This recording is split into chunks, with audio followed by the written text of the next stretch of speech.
Il était l'une des figures, avec Daniel Cohn-Bendit et Alain Gesmard, de la révolte étudiante de mai 1968.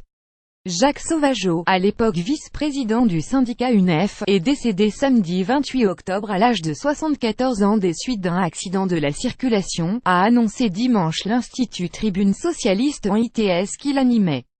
Son décès, qui intervient à quelques mois du 50e anniversaire du mouvement de contestation de mai 68, a été confirmé au Monde par sa famille.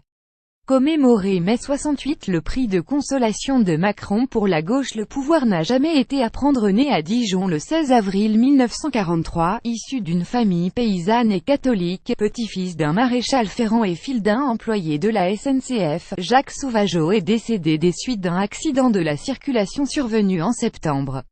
Il était depuis lors hospitalisé à Paris, sans connaissance, selon l'I, qui fait vivre l'héritage du Parti Socialiste Unifié (PSU), dissous en 1989, avec Alain Gesmard et Daniel Cohn-Bendit, ce licencié en lettres et en histoire de l'art forma le trio vedette qui ébranla le pouvoir gaulliste. Petit, il était le plus mystérieux et le plus discret des trois, refusant longtemps, dans les années qui suivirent, Quan le film ou Quan l'interview. Vlob lui avait consacré un article PDF. En novembre 1968, Jacques Sauvageau, devenu directeur régional de l'école des Beaux-Arts de Rennes, avait toutefois rompu le silence dans les années 90. Mai 68 est un véritable mythe fondateur, à la source des radios libres comme du féminisme, de l'émergence de la société civile comme de la critique du socialisme réel, déclara-t-il en mai 1993 dans un entretien à l'AFP, jugeant alors que le pouvoir n'a jamais été à prendre et que les événements n'avaient pas été si violents en 1968. Il gardait comme meilleur souvenir le meeting au stade Charletti, à Paris, le 27 mai, avec les ouvriers, grévistes, les étudiants, les militants révolutionnaires et les politiciens de gauche chevronnés, tous unis dans le même enthousiasme. On avait l'impression d'une rivière qui se gonflait de dizaines de petits torrents, de petits ruisseaux. Pas de nostalgie. Elle confiait également n'éprouver aucune nostalgie pour le joli mois de mai et n'avoir jamais revu ses deux célèbres compagnons de route.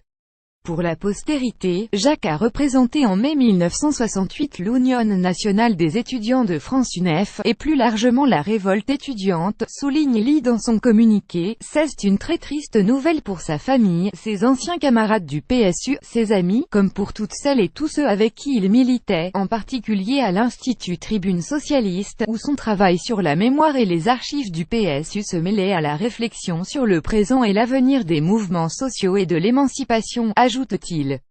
Le PS a salué dimanche sur Twitter la mémoire de Jacques Sauvageau, ancien leader de l'UNEF et du PSU, une voix singulière du mouvement social. CP. Le Parti Socialiste salue la mémoire de Jacques Sauvageau. https://co3rgcqdige, Parti Socialiste @Parti Socialiste 29 octobre 2017. L'une des grandes figures de 1968, Jacques Sauvageau PSU-UNF, nous a quittés. Emotion, a également tweeté la députée LFI Clémentine Autain. L'une des grandes figures de 1968, Jacques Sauvageau PSU-UNEF, nous a quittés. Emotion. pic.twitter.com. The 6 Fescazer.1, Clémentine Autain @Clem Autain 29 octobre 2017. L'association Rocard a également rendu hommage à ce compagnon de lutte de Michel Rocard. Nous sommes émus par la disparition de Jacques Sauvageau, ancien vice-président de l'UNEF et voix des étudiants de mai 68, et voulons rendre hommage à un camarade, un grand syndicaliste, a déclaré à l'AFP Lila Lebas, présidente de l'UNEF. AFP.